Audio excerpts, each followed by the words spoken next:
ಸಾಕ್ಷಾತ್ ಪರಬ್ರಹ್ಮ ತಸ್ಮೈ ಶ್ರೀ ಗುರವೇ ನಮಃ.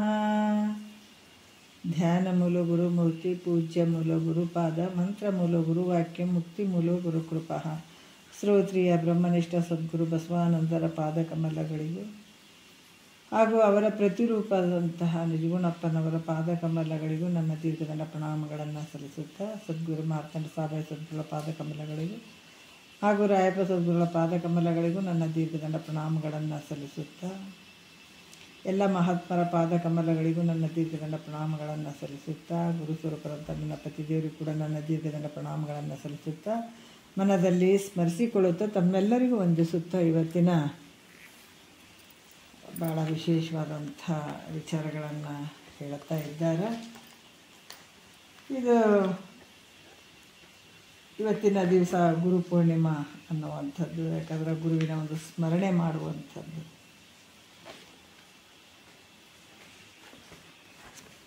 ಗುರು ಅನ್ನುವಂಥದ್ದು ಯಾಕಂತಂದ್ರೆ ಕತ್ತಲೆಯಿಂದ ಅಜ್ಞಾನದಿಂದ ಜ್ಞಾನದ ಕಡೆ ಕರ್ಕೊಂಡು ಬರುವಂಥದ್ದು,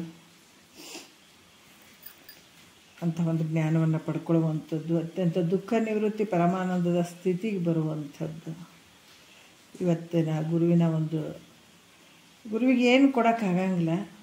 ಆದ್ರೆ ಮೈತ್ರಾದೇವಿ ಹೇಳ್ತಾಳಲ್ಲ, ಪರ ಮುನಿಪತಿ ನಿನ್ನ ಚರಣ ಪಂಕುರು ಹಾಕಿ ಶರಣೆಂಬುವುದಲ್ಲದೆ ಪೆರತೇನು.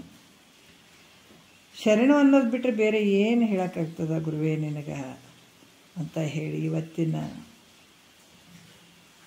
ಗುರು ಪೂರ್ಣಿಮಾ ದಿವಸ ಗುರುವಿನ ಸ್ತುತಿ ಮಾಡುವಂಥದ್ದು, ಸ್ಮರಣೆ ಮಾಡುವಂಥದ್ದು.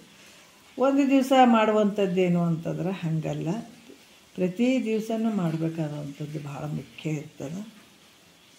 ಅದಕ್ಕೆ ಇವತ್ತಿನ ಒಂದು ವಿಶೇಷವಾದಂಥ ಇದರಲ್ಲಿ ಗುರುವಿನ ಸ್ಮರಣೆ ಮಾಡುವಂಥದ್ದು. ಅದಕ್ಕೆ ಧ್ಯಾನ ಮೂಲ ಗುರುಮೂರ್ತಿ ಪೂಜ್ಯ ಮೂಲ ಗುರುಪಾದ ಮಂತ್ರ ಮೂಲ ಗುರುವಾಕ್ಯ ಮುಕ್ತಿ ಮೂಲ ಗುರುಕೃಪಾ ಅಂತ ಒಂದು ಮುಕ್ತನಾಗಬೇಕಾದ್ರೆ ಧ್ಯಾನ ಮಾಡು. ಯಾರ್ದು ಮಾಡು ಅಂದ್ರೆ ಇಲ್ಲಿ ಗುರುಮೂರ್ತಿಯ ಧ್ಯಾನವನ್ನು ಮಾಡು. ಪೂಜ್ಯ ಮೂಲ ಅಂದ್ರೆ ಪೂಜಕ್ಕೆ ಮುಖ್ಯವಾಗಿರುವಂಥದ್ದು ಆ ಗುರುಪಾದವನ್ನು ಪೂಜಿಸು. ಗುರುವಾಕ್ಯನೇ ಮಂತ್ರ ಅಂತ ತಿಳ್ಕೊ. ಆದರೆ ಈ ಮುಕ್ತಿ ಆಗೋದನ್ನು ತಡ ಹಿಡಿಯಂಗಿಲ್ಲ. ಅಂಥ ಒಂದು ಗುರು ಕೃಪಾ ನಿನಗಾಯಿತು ಅಂತಂದ್ರೆ ಮುಕ್ತಿಗೆ ಮೂಲ ಕಾರಣ ಆಗ್ತದೆ. ಗುರು ಕೃಪಾ ಅನ್ನುವಂಥದ್ದು ಭಾಳ ದೊಡ್ಡದೈತೆ. ಜಗತ್ತಿನೊಳಗೆ ನಗುರು ರದಿಕಮ್ ಅಂತ ಹೇಳಿದ್ದಾರೆ. ಎಲ್ಲಕ್ಕಿಂತ ಶ್ರೇಷ್ಠವಾದಂಥದ್ದು ಸದ್ಗುರು ಇದ್ದಾನ ಅನ್ನುವಂಥ ವಿಚಾರವನ್ನು ಹೇಳ್ತಾರೆ. ನಾವು ಇವತ್ತು ಯಾವುದು ಅಂತಂದ್ರೆ ಪರಮಾರ್ಥ ಗೀತೆ, ಇಲ್ಲಿ 9ನೇ ಗತಿ ನಾವು ನೋಡ್ತಾ ಇದ್ದೀವಿ. ಹಿಂದಿನ ವಿಚಾರದಲ್ಲಿ ಭಾಳಷ್ಟು ವಿಷಯಗಳನ್ನು ಹೇಳಿದ್ದಾರೆ. ಅನೇಕ ಶ್ರುತಿಗಳಲ್ಲಿ ಜಗತ್ತಿಗೆ ಬ್ರಹ್ಮವೇ ಕಾರಣ ಅಂತ ಹೇಳಿದ್ದಾರೆ. ಅದಕ್ಕೆ ಬ್ರಹ್ಮ ಕಾರಣ ಆಗಂಗಿಲ್ಲ ಅನ್ನುವಂಥದ್ದನ್ನು ಅಲ್ಲಿ ಹೇಳ್ತಾ ಸೂತ್ರದಲ್ಲಿ ನೋಡೋಣ ಹೇಳ್ತಾ ಇದ್ದಾರೆ. 9ನೇ ಗತಿ ಒಳಗೆ ಏನು ಹೇಳ್ತಾರೆ, ಇಂತು ಈ ಪರಿ ಭೂಮಿತ್ರಯಮಂ ತಿಳುಪಿದೆನು ಅಲ್ಲಿ ಮೂರನೆಯ ನಿಸ್ಸಂಗಕ್ಕಂತೂ ಉಭಯ ಭೇದವನು ಈಗ ತೋರ್ಪ ನೂನ ಯುಕ್ತಿ ಸಂಗತ್ ಮಾಗಲ್ಲ ಅಂತ ಹೇಳ್ತಾರೆ. ಇಂದಿನ ಒಂದು ಗತಿ ಒಳಗೆ ಸುಖೇಚ್ಛ ಸುವಿಚಾರ ಅಸಂಗಗಳ ಬಗ್ಗೆ ಹೇಳಿದ್ವಿ. ಅಸಂಗದಾಗ ಸಾಮಾನ್ಯ ಅಸಂಗ ಮತ್ತು ವಿಶೇಷ ಅಸಂಗ ಅನ್ನುವಂಥದ್ದನ್ನು 2 ಪ್ರಕಾರ ಅದಾವ. ಅದನ್ನು ನಾನು ಹೇಳ್ತೀನಿ ಅನ್ನುವಂಥ ಹೇಳಿ ಕೆಲವು ವಿಚಾರಗಳನ್ನು ಅವರು ಹೇಳ್ತಾರೆ. ಇವಾಗ ನಾವು 6ನೆಯ ಒಂದು ನುಡಿಯಿಂದ ನಾವು ತಗೊಳ್ಳೋಣ. ಯಾಕಂತಂದ್ರೆ ಈ ಪ್ರತೀತಿ ಆಗ್ತದಲ್ಲ ಈ ಜಗತ್ತಿಗೆ. ಮೊದಲೇನು ಹೇಳಿದ್ರು, ಈ ಜಗತ್ತಿಗೆ ಕಾರಣವಾಗಿರುವಂಥದ್ದು ಬ್ರಹ್ಮ ಅಂತ ಹೇಳಿದ್ರು, ಪರಬ್ರಹ್ಮ ಅಂತ ಹೇಳ್ತಿದ್ರು. ಇವಾಗ ಹೇಳ್ತಾ ಇದ್ದಾರೆ ಈ ಪ್ರತೀತಿಯಾಗಿ ಅಂದರೆ ಈ ತೋರ್ತಾ ಇದೆಯಲ್ಲ, ಈ ತೋರುವಂಥ ಜಗತ್ತಿಗೆ ಬ್ರಹ್ಮ ಮತ್ತು ಮಾಯೆ ಇವ್ಯಾವ ಕಾರಣ ಆಗಂಗಿಲ್ಲ ಅನ್ನುವಂಥದ್ದನ್ನು ಹೇಳಿದರು ಅವರು. ಬ್ರಹ್ಮನೂ ಕಾರಣ ಆಗಂಗಿಲ್ಲ, ಈ ಮಾಯನೂ ಕಾರಣ ಆಗಂಗಿಲ್ಲ. ಯಾಕಂದ್ರೆ ಮಾಯೆ ವಿಚಾರ ಮಾಡ್ತಾ ಹೋದ್ರೆ ಮಾಯೆ ಆಗಂಗಿಲ್ಲ. ಈಗ ಅದೇ ವಿಚಾರಗಳನ್ನು ಹೇಳ್ತಾರೆ ಅವರು 6ನೇ ನುಡಿಯಲ್ಲಿ ಹೇಳ್ತಾರೆ. ಅದನ್ನೇ ಹೇಳ್ತಾ ಬಂದರು. ಯಾಕಂದ್ರೆ ಈ ಜಗತ್ತಿಗೆ ನಿನ್ನೆಯ ವಿಷಯದಲ್ಲಿ ಹಂಗೆ ಹೇಳಿದರು. ಯಾವ ರೀತಿ ಅಂತಂದ್ರೆ ಮಾಯ ಅನ್ನುವಂಥದ್ದು ನಾವು ಯಾವುದೇ ವಿಚಾರ ಮಾಡೋಕ್ಕೆ ಹೋದರೂ ಕೂಡ ಅಲ್ಲಿ ಈ ಮಾಯದಿಂದ ಈ ಜಗತ್ತು ಕಾಣ್ತದಂತ ಹೇಳೋಕ್ಕಾಗಲ್ಲ. ವಿಚಾರ ಮಾಡ್ತಾ ಹೋದ್ರೆ ಮಾಯ ಸುಳ್ಳಾಗಿರುವಂಥದ್ದು. ಅದಕ್ಕೆ ಅದೇ ವಿಚಾರವನ್ನು ನಿನ್ನೆ ವಿಚಾರದಲ್ಲಿ ಹೇಳಿದರು. 6ನೇ ನುಡಿಯಲ್ಲಿ ಹೇಳ್ತಾರೆ, ಜಗತ್ತಿಗೆ ಬ್ರಹ್ಮ ಮಾಯೆ ಇವೆರಡೂ ಕಾರಣ ಆಗದಿದ್ದರೂ ಆಗಲಿ, ಆದ್ರೆ ಜಗತ್ತನ್ನು ಈ ನೇಮಬದ್ಧವಾಗಿ ಮಾಡಿದಂಥ ಈಶ್ವರನು ಈ ಜಗತ್ತಿಗೆ ಕಾರಣ ಆಗ್ಯಾನಂತ ಹೇಳ್ಬೋದಲ್ಲ ಅಂತ ಸಂಶಯ ಮಾಡ್ತಾರೆ. ಮತ್ತು ಏನು ಕಾರಣ ಅದ ಈ ಜಗತ್ತಿಗೆ? ಬ್ರಹ್ಮನೂ ಕಾರಣ ಇಲ್ಲಂತೀರಿ, ಈ ಕಡೆ ಮಾಯನೂ ಕಾರಣ ಇಲ್ಲಂತೀರಿ. ಅಂದ್ರೆ ಅವು ಆಗಲಿ ಬಿಡು, ಮಾಯನೂ ಕಾರಣ ಇಲ್ಲ ಅಂತಾರ ಅನ್ಲಿ, ಈ ಒಂದು ಬ್ರಹ್ಮನೂ ಕಾರಣ ಅಲ್ಲ ಅಂತಲೂ ಅನ್ಲಿ, ಒಪ್ಕೊಳ್ತೀವಿ. ಆದ್ರೆ ಈ ಜಗತ್ತನ್ನು ನೇಮಬದ್ಧವಾಗಿ ಮಾಡಿದಾನಲ್ಲ ಈಶ್ವರನಿಂದ ಈ ಜಗತ್ತಿಗೆ ಈಶ್ವರನು ಈ ಜಗತ್ತಿಗೆ ಕಾರಣ ಆಗ್ಯಾನಂತ ಹೇಳ್ಬೋದಲ್ಲ ಅಂತ ಇಲ್ಲಿ ಪ್ರಶ್ನೆ ಮಾಡಿದರೆ ಈಶ್ವರನೇ ಹಂಗೆ ಮಾಡ್ಯಾನಂತಂದರೆ ಈಶ್ವರನೇ ಇಲ್ಲ ಅನ್ಬೇಕಾಗ್ತದ, ಇಲ್ಲವಾಗಬೇಕಾಗ್ತದೆ ಅಂತ ಅವ್ರು ಹೇಳ್ತಾರೆ. ಹೆಂಗೆ ಹೇಳ್ತಾರೆ 6ನೇ ನುಡಿಯಲ್ಲಿ ನೋಡೋಣ. ಜಗವೊಪ್ಪುದು ಮೇಣಿ ಈಶ್ವರನಿಂದ ಬಗೆ ಕಾರಣ ನೀಶ್ವರನದರಿಂದ ಎನ್ನಲು ಮರನ ಮಾಳಿಗೆಯಾದಂತೆ ಪುನರಪಿ ಮರನಿಲ್ಲದೆ ಪೋದಂತೆ ಪರಶಿವನೇ ಜಗದಾಕೃತಿಯಾಗಿ ಪರಿಣಮಿಸಿದೊಡಂತವನಿಲ್ಲಾಗಿ ಲೋಕ ನಿಯಾಮಕ ನಿಲ್ಲವೆನಿಕ್ಕು ಈ ಕಲ್ಪನೆ ವಿಧಿ ಅಲ್ಲದಕ್ಕೂ ಇದನ್ನೊಪ್ಪಲೇಬಾರದು ದೃಶ್ಯ ಪುದಿದಿಹ ಲೋಕದ ನಿಯತಿಯ ಅವಶ್ಯ ತೋರಿಹುದಾಗಿ ಈಶ್ವರನು ಜಗಕ್ಕೆ ಕಾರಣ ನಲ್ಲೆದು ಪುಸಿ ಎದ್ದಿಟ್ಟಕ್ಕೆ ಅಂತ ಬಹಳ ಅದ್ಭುತವಾದಂಥ ವಿಚಾರಗಳನ್ನ ಹೇಳ್ತಾರೆ.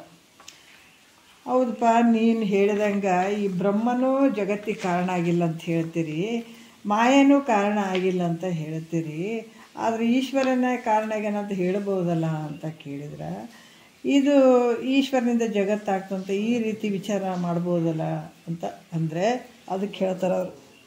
ಹೆಂಗೆ ಹೇಳೋಕ್ಕಾಗ್ತದಪ್ಪ? ಒಂದು ಮರ ಅದನ್ನು ಕಡಿದು ಎಲ್ಲವನ್ನು ಕಡಿದು ಒಂದು ಮನೆ ಮಾಡ್ತಾರೆ. ಆದ್ರೆ ಆ ಮನೆ ಆದಮೇಲೆ ಈ ಮರವನ್ನು ಕಡಿದ್ಬಿಟ್ಟು ಮನೆ ಮಾಡಿದ ಮೇಲೆ ಮರ ಮತ್ತೆ ಇರ್ತದೇನೋ? ಇರೋಂಗಿಲ್ಲ. ಅದು ಈ ಮರ ಇಲ್ದಂಗೆ ಹೆಂಗೆ ಆಗ್ತದೋ ಹಾಗೆ ಪರಮಾತ್ಮ ಕೂಡ ಈ ನಾಮರೂಪಾತ್ಮಕವಾದಂಥ ಈ ಜಗತ್ತಿಗೆ ಅದು ಯಾಕಂತಂದ್ರೆ ಹಂಗೆ ಆಗಿದ್ರೆ ಜಗದಾಕೃತಿಯಾಗಿ ಅಥವಾ ಪರಿಣಾಮವನ್ನು ಹೊಂದಿದ್ರೆ, ಜಗದಾಕೃತಿಯಾಗಿ ಈ ರೀತಿ ಹೊಂದಿದನ ಅಂತ ಅಂದರೆ ಈಗ ಹಾಲು ಕೆಟ್ಟು ಮೊಸರು ಅಂದ್ರೆ ಹಾಲು ಕೆಟ್ಟದ ಮೊಸರಾಗ್ಯದ, ಆದ್ರೆ ಹಾಲು ಅದೇನೋ ಇಲ್ಲ. ಅಂದ್ರೆ ಪೂರ್ವದ್ದು ಕೆಟ್ಟು ಹೋಗ್ಬಿಡ್ತದೆ, ಆಮೇಲೆ ಮೊಸರಾಗ್ತದೆ. ಈ ರೀತಿಯಾಗಿ ಪರಮಾತ್ಮನೂ ಇಲ್ಲದಾಗಬೇಕಾಗ್ತದೆ, ಇಲ್ಲ ಅಂತ ಹೇಳಬೇಕಾಗ್ತದೆ. ಯಾಕಂದರೆ ಅದು ಮನೆ ಮಾಡಬೇಕಾದ್ರೆ ಒಂದು ಗಿಡವನ್ನು ಕಡಿದಾಗ ಆ ಗಿಡ ಉಳಿಯೋಂಗಿಲ್ಲ. ಅದೇ ರೀತಿ ಕೂಡ ಈ ಜಗತ್ತು ಪರಮಾತ್ಮನೇ ಈ ನಾಮರೂಪಾತ್ಮಕವಾದಂಥ ಜಗದಾಕೃತಿಯಾಗಿ ಪರಿಣಾಮ ಹೊಂದಿದಾನ ಅಂತಂದ್ರೆ ಅದು ಹಾಲು ಕೆಟ್ಟು ಮೊಸರು ಹೆಂಗಾಗ್ತದ ಹಾಗೆ ಆಮೇಲೆ ಹಾಲು ಇಲ್ಲ ಅನ್ಬೇಕಾಗ್ತದೆ. ಅದೇ ರೀತಿ ಕೂಡ ಪರಮಾತ್ಮ ಇಲ್ಲ ಅಂತ ಹೇಳಬೇಕಾಗ್ತದೆ. ಈಗಾದ ಮೇಲೆ ಈ ಜಗತ್ತನ್ನು ಪ್ರೇರಿಸುವಂಥವನು ಮತ್ತು ಯಾಕಂದರೆ ಜಗತ್ತನ್ನು ಪ್ರೇರಣೆ ಮಾಡುವಂಥವನೇ ಇಲ್ದಂಗೆ ಆಗಿಬಿಡ್ತದೆ. ಈಗ ಪ್ರೇರಣೆ ಮಾಡುವಂಥವನು ಇಲ್ಲದ ಮೇಲೆ ಈ ಜಗತ್ತು ಹೆಂಗೆ ನಡೀತದೆ? ನಡೆಯೋಕ್ಕೆ ಸಾಧ್ಯನೇ ಇಲ್ಲಲ್ಲ. ಅದರಿಂದ ಪರಮಾತ್ಮನೇ ಜಗದಾಕಾರ ಆಗಿದ್ದಾನೆ ಅನ್ನುವಂಥದ್ದನ್ನು ಅಂಗೀಕಾರ ಮಾಡಬಾರ್ದು ಅಂತ ಹೇಳ್ತಾರೆ. ಪರಮಾತ್ಮನೇ ಜಗತ್ತಿನ ಆಕಾರ ಆಗಿದ್ದಾನೆ, ಜಗದಾಕಾರ ಆಗ್ಯಾನ ಅನ್ನುವಂಥದ್ದು ಅಂಗೀಕಾರ ಮಾಡಬಾರ್ದು. ಯಾಕಂದ್ರೆ ಜಡ ಅಜಡ ಲಕ್ಷಣದಿಂದ ಕೂಡಿದಂಥ ಈ ಜಗತ್ತು ನೋಡ್ರಿ, ಅದು ಅದೃಷ್ಟಕ್ಕೆ ವಶಗತಾಗಿಯೂ ತೋರ್ತಾ ಇರುವಂಥದ್ದು ಇದು. ಅದರಿಂದ ಕೇವಲ ಈಶ್ವರನೇ ಜಗತ್ತಿಗೆ ಕಾರಣನಾಗ್ಯಾನಂತೂ ಹೇಳಕ್ಕೆ ಬರಂಗಿಲ್ಲ. ಪರಮಾತ್ಮ ಯಾಕಂತಂದ್ರೆ ಈ ಜಗತ್ತಿಗೆ ಈಶ್ವರನೇ ಕಾರಣ ಆಗ್ಯಾನಂತ ಕೂಡ ಹೇಳಕ್ಕೆ ಬರಂಗಿಲ್ಲ. ಅಂದ್ರೆ ವಿಚಾರ ಮಾಡು, ಇದಕ್ಕೆ ಈ ಜಗತ್ತು ತೋರೋದಕ್ಕೆ ಈ ಮಾಯನೂ ಕಾರಣ ಆಗಿಲ್ಲ, ಬ್ರಹ್ಮನೂ ಕಾರಣ ಆಗಿಲ್ಲ, ಮತ್ತು ಈಶ್ವರನೂ ಕಾರಣ ಆಗಿಲ್ಲ. ಅದಕ್ಕೆ ಈ ಜಗತ್ತು ಹೆಂಗೆ ತೋರ್ತದೋ ಸತ್ಯವಾಗಿ ಸುಳ್ಳಾಗಿರುವಂಥದ್ದು ನೋಡ್ರಿ, ಸುಳ್ಳಾಗಿ ಇರುವಂಥದ್ದು. ಅದಕ್ಕೆ ಬ್ರಹ್ಮಸತ್ಯ ಜಗನ್ಮಿಥ್ಯ ಅಂತ ಹೇಳುವಂಥದ್ದು ಸುಳ್ಳಾಗಿರುವಂಥದ್ದು. ಇದಕ್ಕೆ ಕಾರಣನೇ ಇಲ್ಲ, ತೋರೋದು ಕಾರಣನೇ ಇಲ್ಲ. ನಿನ್ನೆ ದೃಷ್ಟಾಂತ ಕೊಟ್ಟರು. ಯಾಕಂದ್ರೆ ಹಗ್ಗದೊಳಗಡೆ ಹಾವಿನ ಭ್ರಾಂತಿ ಆಗಿದೆ ಯಾವುದನ್ನು ಕಾರಣ ಐತೆನಲ್ಲಿ ಅಚಾನಕ್ ತೋರಿರುವಂಥದ್ದಲ್ಲ, ಶುಕ್ತಿಯಲ್ಲಿ ಕಪ್ಪೆ ಚಿಪ್ಪಿನ ಬೆಳ್ಳಿ ಭ್ರಾಂತಿ ಆಗ್ಯದಲ್ಲ, ಏನಾರು ಕಾರಣ ಐತೇನು ಅಂದರೆ ಇಲ್ಲ. ಯಾಕಂದ್ರೆ ಇದು ತೋರ್ದಂಗೆ ಆಗ್ತದಂದ್ರೂ ಕೂಡ ಅದಕ್ಕೆ ಕಾರಣ ಇರಲ್ಲ. ಅದು ಸತ್ಯವಾಗಿ ಕಂಡಂಗಾದರೂ ಕೂಡ ಅದು ವಿಚಾರ ಮಾಡಿದ್ರೆ ಸುಳ್ಳದು. ಅದಕ್ಕೆ ಮತ್ತೆ ಮುಂದೆ ಹೇಳ್ತಾರೆ ಅವರು, ಜಗತ್ತು ತ್ರಿಗುಣಾತ್ಮಕವಾಗಿರೋಣದ್ರಿಂದ ಈ ಜಗತ್ತಿಗೆ ಕಾರಣವಾದ ಪ್ರಕೃತಿಯು ತ್ರಿಗುಣಾತ್ಮಕವಾಗಿರ್ತದೆ ನೋಡ್ರಿ. ಅದರಿಂದ ಜಗತ್ತಿಗೆ ಪ್ರಕೃತಿ ಕಾರಣ ಅಂತ ಹೇಳ್ಬೋದಲ್ಲ ನೋಡ್ರಿ. ಯಾಕಂದ್ರೆ ಈ ಜಗತ್ತು 3 ಗುಣದಿಂದ ಕೂಡ್ಯದ. ತ್ರಿಗುಣಾತ್ಮಕ ಅಂದ್ರೆ 3 ಗುಣದಿಂದ ಕೂಡ್ಯದ, ಸತ್ವ ರಜೋ ತಮ. ಮತ್ತು ಈ ಜಗತ್ತಿಗೆ ಕಾರಣವಾದಂಥ ಪ್ರಕೃತಿಯು 3 ಗುಣಗಳಿಂದ ಕೂಡ್ಯದ. ಅದರಿಂದ ಈ ಜಗತ್ತಿಗೆ ಪ್ರಕೃತಿನೇ ಕಾರಣ ಅಂತ ಆ ಥರ ಹೇಳ್ಬೋದಲ್ಲ ಗುರುಗಳೇ ನೋಡ್ರಿ. ಅಂದರೆ ಅವ್ರು ಹೇಳ್ತಾರೆ ಜಗತ್ತು ಮತ್ತು ಈ ಜಗತ್ತು ಏನಂತಂದ್ರೆ 3 ಈ ಪ್ರಕೃತಿಯಿಂದ ಈ ಜಗತ್ತು ಆಗ್ಯದ ಅಂತಂದರೆ ಈ ಜಗತ್ತಿಗೆ ಕಾರಣವಾಗಿರುವಂಥದ್ದು ಪ್ರಕೃತಿಯು 3 ಗುಣಗಳಿಂದ ಕೂಡಿರ್ತದೆ. ಈ ಜಗತ್ತಿಗೆ ಪ್ರಕೃತಿಯೇ ಕಾರಣ ಆಗ್ಯದಂತ ನೀವೇನಾರ ಹೇಳಿದ್ರೆ ಜಗತ್ತು ಪ್ರಳಯ ಆಗಬಾರ್ದಾಗಿತ್ತು. ಇದಕ್ಕೆ ಇನ್ನೂ ವಿಚಾರಗಳನ್ನು ಹೇಳ್ತಾರೆ. 7ನೇ ನುಡಿಯಲ್ಲಿ ಹೇಳ್ತಾರೆ, ತರುರೂಪಿಂ ಬೀಜವೇ ಬಳಿಕೆಂತು ಪರಿಣಮಿಸುವುದು ಆ ಪ್ರಕೃತಿಯ ಮಂತು. ತೋರುವುದು ಜಗದ ಆಕೃತಿಯಿಂದ ಕಾರ್ಯಕ್ಕೆ ಕಾರಣ ಮುಂಟದರಿಂದ ಏನೇ ಕಾರಣ ಒಳಿದ ಆ ಕಾರ್ಯವು ಅನುದಿನ ಮಿಹುದುಳಿದ ಆ ಕಾರ್ಯವು ಬಳಿಕಾಗದು ಮುನ್ನಿನ ಕಾರಣವು ತಿಳಿಯದರಿಂ ಜಗಕ್ಕಿಲ್ಲಂ ಲಯವು ಮಾಡಲಿ ಎಂದರೆ ತೋರುವ ಸುಪ್ತಿ ಜಾಣನೆ ಲಯವೇಳುವಾಗುವುದು ಕ್ಲುಪ್ತಿ ಇರಲಿಂತಿದ ನೋಡಂಬಡೆ ಲೇಸಲ್ಲ ಪರಕಿಸಿ ಕಾರ್ಯಕ್ಕೆ ಕಾರಣವಿಲ್ಲ. ಬೀಜವೇ ಬೀಜ ನೋಡ್ರಿ ಎಂತು ನೋಡ್ರಿ. ತರು ರೂಪಿಂ ತರು ಅಂತಂದ್ರೆ ಇಲ್ಲಿ ಭಾಳಷ್ಟು ವಿಚಾರಗಳನ್ನು ಅವರು ಹೇಳ್ತಾರೆ. ಏನು ಹೇಳ್ತಾರೆ ನೋಡೋಣ. ಯಾಕಂತಂದ್ರೆ ಇಲ್ಲಿ ಕೂಡ ಏನದು ಚೇತನ ರೂಪನಾದಂಥ ಪರಮಾತ್ಮ, ಚೇತನ ರೂಪವಾಗಿರುವಂಥ ಈ ಪರಮಾತ್ಮ ಜಗತ್ತಿಗೆ ಕಾರಣ ಆಗದಿದ್ದರೂ ಕೂಡ 3 ಗುಣಗಳಿಂದ ಕೂಡಿದಂಥದ್ದು ಜಡವಾಗಿರುವಂಥದ್ದು ಪ್ರಕೃತಿ ಈ ಜಗತ್ತಿನ ರೂಪಾಗಿ ಪರಿಣಮಿಸ್ತದೆ. ಹೇಗಂತಂದ್ರೆ ಅವರು ಹೇಳ್ತಾರೆ ತರು ರೂಪಿಮ್ ಅಂದ್ರೆ ವೃಕ್ಷ ರೂಪಿಂದ, ತರು ಅಂದ್ರೆ ವೃಕ್ಷ ಗಿಡ. ಅದಕ್ಕೆ ಹೇಗಂದ್ರೆ ಈ ಬೀಜವೇ ಗಿಡದ ರೂಪದಿಂದ ಹೇಗೆ ಪರಿಣಮಿಸುವುದು ನೋಡ್ರಿ. ಈಗ ಬೀಜದಿಂದ ಗಿಡ ದೊಡ್ಡದಾಗ್ತದಿಲ್ಲ, ಬೀಜವೇ ಗಿಡದ ರೂಪದಿಂದ ಹೇಗೆ ಪರಿಣಮಿಸುವುದು ಹಾಗೆ ಅಂದ್ರೆ ಪರಿಣಾಮ ಅಂದ್ರೆ ಪೂರ್ವದ ಕೆಟ್ಟು ರೂಪವನ್ನು ಹೊಂದುವಂಥದ್ದು. ಈಗ ಒಂದು ಉದಾಹರಣೆನೇ ಭಾಳ ಚಂದ. ಯಾವ ರೀತಿ ಒಂದು ಬೀಜ ಇರ್ತದಲ್ಲ, ಬೀಜ ನೆಲಕ್ಕೆ ಹಾಕಿದ್ರೆ ಆ ಬೀಜ ಹಾಗೆ ಇರ್ತದೇನೋ ಅಂದರೆ ಅಲ್ಲ ರೂಪಾಂತರ ಹೊಂದುತ್ತದೆ, ಅದರಿಂದ ಗಿಡ ಆಗ್ತದೆ. ಈಗ ಹಾಲಿಂದ ಕೂಡ ದೃಷ್ಟಾಂತ ತೊಗೊಂಡಿದ್ದಾರೆ ಅವರು. ಹೆಂಗಂದ್ರೆ ಅದರ ಮೂಲ ಸ್ವರೂಪವನ್ನು ಕೆಡುವಂಥದ್ದು, ಹಾಲು ಕೆಟ್ಟು ಮೊಸರಾಗುವಂಥದ್ದು, ಅದು ರೂಪಾಂತರ ಬಿಟ್ಟು ಉತ್ತರ ರೂಪವನ್ನು ಧಾರಣ ಮಾಡುವಂಥದ್ದು. ಪರಿಣಾಮ ಅಂತಂದ್ರೇನು, ಮೂಲ ಸ್ವರೂಪವನ್ನು ಬಿಟ್ಟು ಮತ್ತು ಉತ್ತರ ರೂಪಧಾರಣವನ್ನು ಮಾಡುವಂಥದ್ದಕ್ಕೆ ಪರಿಣಾಮ ಅಂತ ಹೇಳ್ತಾರೆ ಅವರು. ಅದಕ್ಕೆ ಈ ರೀತಿ ಆಗ್ತಾ ಹೋಗ್ತದೆ. ಯಾಕಂದ್ರೆ ಮೂಲ ಸ್ವರೂಪವನ್ನು ಬಿಟ್ಟು ಮತ್ತು ಮುಂದಿನ ರೂಪವನ್ನು ಪಡಿತಾ ಧಾರಣ ಮಾಡ್ತಾ ಹೋಗ್ತದೆ. ಅದಕ್ಕೆ ಪ್ರಕೃತಿಯು ಜಗದ್ರೂಪದಿಂದ, ಯಾಕಂದ್ರೆ ಪ್ರಕೃತಿಯು ಹೆಂಗಂದ್ರೆ ಜಗದ್ರೂಪದಿಂದ ಪರಿಣಮಿಸುವುದು. ಈ ಕಾರಣದಿಂದ ಕಾರ್ಯವಾದ ಜಗತ್ತಿಗೆ ಕಾರಣವಾದ ಪ್ರಕೃತಿಯು ಇರ್ತದೆ ಅಂತ.